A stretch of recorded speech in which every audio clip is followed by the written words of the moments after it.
Breaking news. Please stand by for another C2C World News Now current event.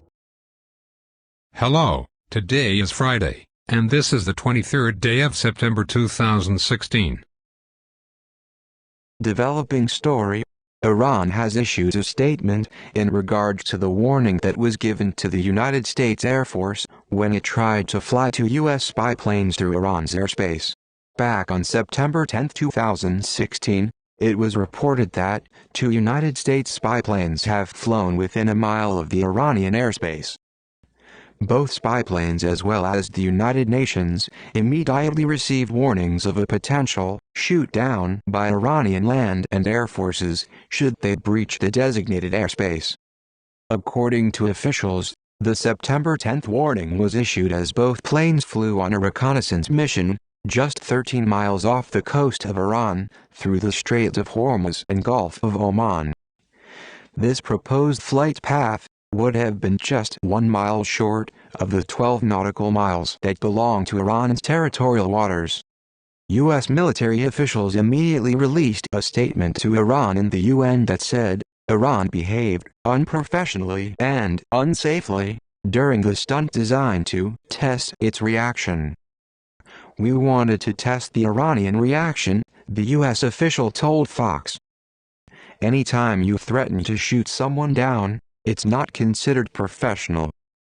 Despite the earlier in the year embargo talks with Iran, confrontations between the two nations continue to increase in the region.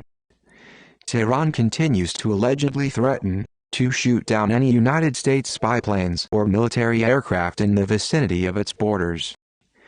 The United States Navy also voiced the need to establish the rules of behavior between Iran and the United States in order to avoid future armed conflicts.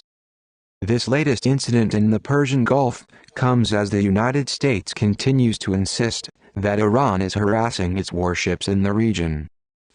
All according to reports, there have been more than 30 close encounters with Iranian vessels by American ships so far this year.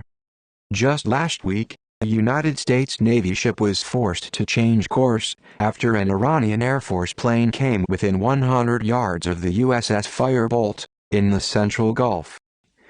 This was at least the fourth reported encounter in the same area, and all took place within less than a month.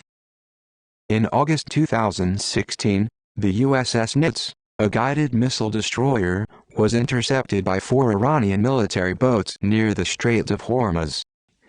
The Iranians ignored attempts to communicate and acted in an unprofessional manner, the U.S. said. The Nits, and a guided missile destroyer USS Mason, encountered the Iranians in international waters, where 4 Iranian Revolutionary Guard Corps boats approached the warships at high speed. The Nitsi hailed the boats by radio 12 times with no response, the statement said.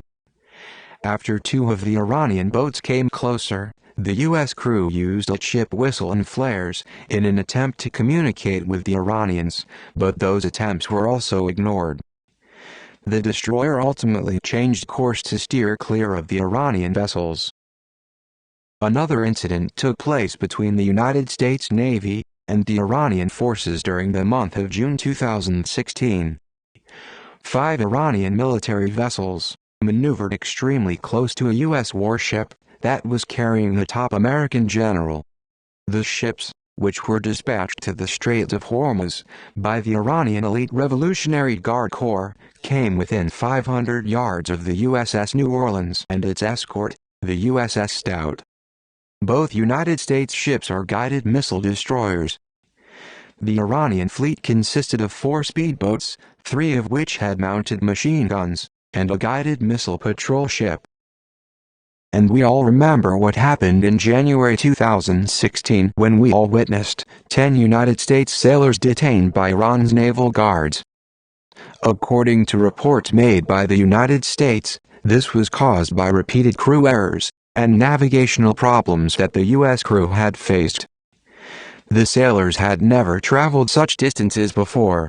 They got lost while using GPS and their boat's engine broke down. The humiliating scene, with American Navy members kneeling in surrender on the deck of a U.S. vessel, was filmed by the Iranians and quickly made headlines across the world. Coming just days before a historic nuclear agreement with Iran, the incident could have rapidly escalated into an international crisis. However, it also raised questions about the United States Navy's capabilities and its readiness to operate in the known uneasy Gulf waters. And here we are back to today's story, as the Iranian forces continue to threaten the United States and the UN for any interaction over their country. However, all the while, Iran and the United States continue to talk over lifting the embargo and start the influx of UN aid and support to this terror-ridden country. Only time can tell how this will turn out years from now. Will this be a precursor to Iran's accusation of arms and military-grade artillery, as well as the terrible possibility that Iran will launch a nuclear weapon on the people of Israel? This has been a C2C World News Now current event. Stay safe, everyone.